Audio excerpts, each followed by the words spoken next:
Support comes from the Missouri Forest Products Association, providing more than 41,000 jobs in the production of wood pallets, railroad ties, white oak barrels, hardwood floors, and more. Details at choosewood.com.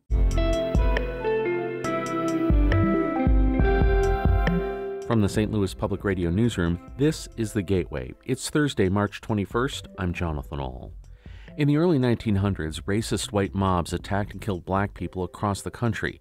The oldest known survivor of the 1921 race massacre in Tulsa, Oklahoma, shared her experience this week at Southern Illinois University at Edwardsville.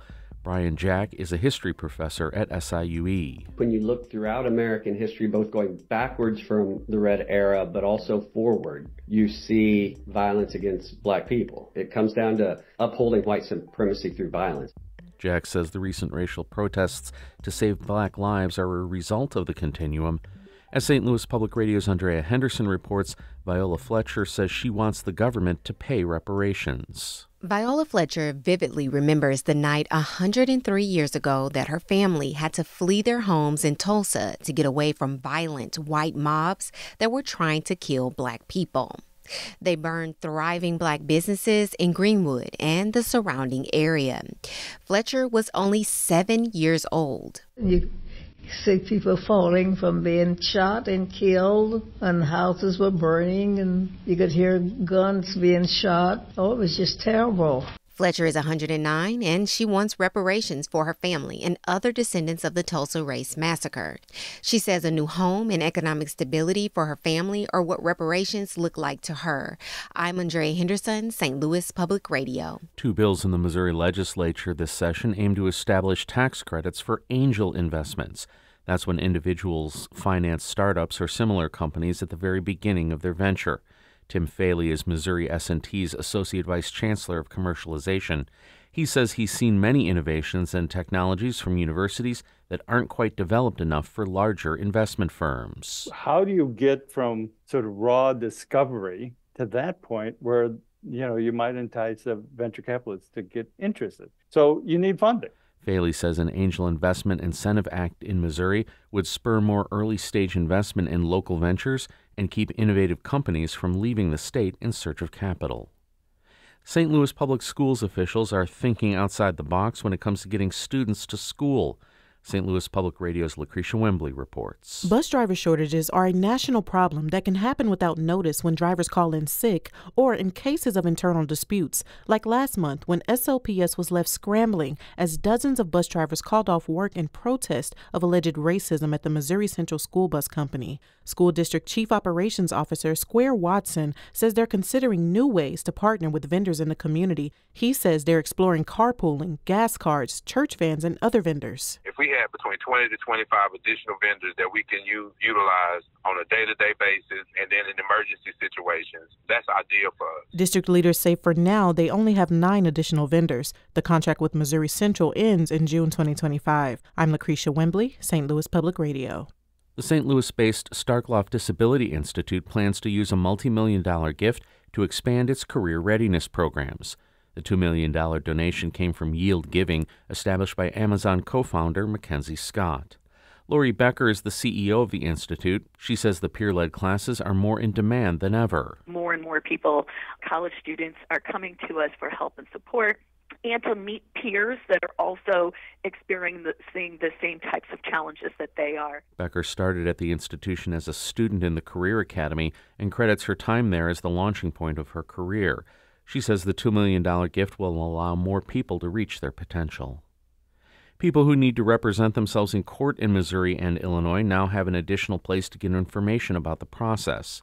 St. Louis Public Radio's Rachel Littman has more on the new guide from the Law Library Association of St. Louis. The 18-page guide includes information on basic court procedures and how a defendant should conduct themselves. It also includes details about organizations that might be able to provide a lawyer for non-criminal matters. The guide is being distributed to local public libraries. The association's library director, Gail Wexler, says people are picking them up. There's a big gap between those who have pressing legal issues and the pool of attorneys available that can provide free or affordable care. A $3,500 grant from the Bar Foundation of St. Louis covered the cost of printing the guides. It also allowed the library to purchase books on different topics for pro se defendants. I'm Rachel Lippman, St. Louis Public Radio.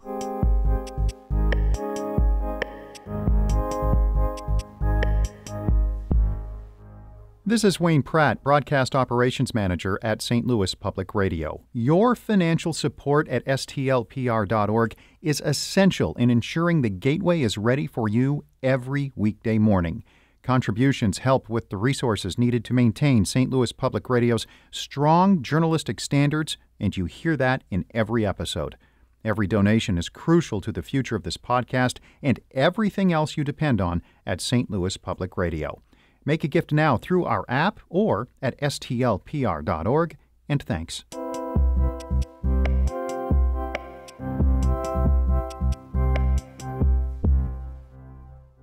Other stories we're following in the St. Louis Public Radio newsroom.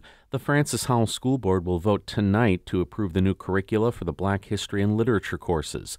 The vote comes after the board pulled the curricula in December because the classes partially used the Southern Poverty Law Center's social justice standards. While much of the Black Literature course stays the same, the Black History course takes a chronological approach. Many parents and students say there was no need to change the curricula. A state bill lifting the residency requirement for St. Louis City employees took effect nearly 7 months ago. We'll look at the impact on hiring and the city's population. A new podcast is taking up the past, present, and future of meth. The podcast begins with an episode that's heavily based in Missouri as it explores various layers of meth use and manufacture as it grew in the state in the 2000s, how Missouri became known as the meth capital of America, and how the use of the drug has changed today. Today on St. Louis on the Air, we'll talk to host Olivia Weeks and Nicole Dawsey, Executive Director of Prevent Ed.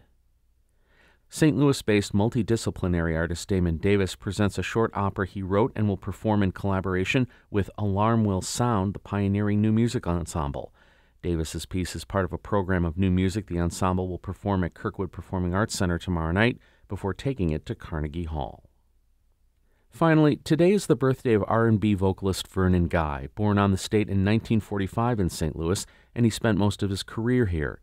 He came to prominence as a member of the Ike and Tina Turner Revue. What do you say we get together and give a nice round of applause to young man also from St. Louis, Vernon Guy. How about that? Vernon Guy. Vernon Guy died in a car accident in 1998.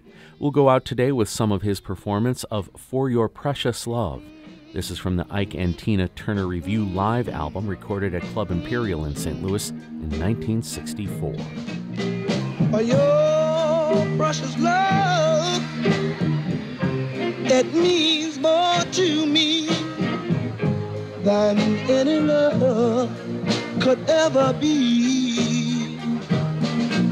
Or when I wanted you, I was so lonely, so blue. Oh, that's what love will do. Darling, I'm so surprised. So surprised. Yeah,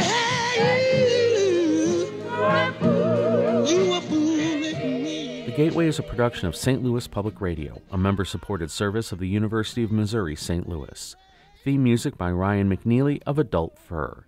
Today's episode produced by Aula Kuziz. I'm Jonathan Aul, and from the St. Louis Public Radio newsroom, this has been The Gateway. As long as you're in love with me, our love will grow wider, deeper than any sea. Support comes from the Missouri Forest Products Association, providing more than 41,000 jobs in the production of wood pallets, railroad ties, white oak barrels, hardwood floors, and more. Details at choosewood.com.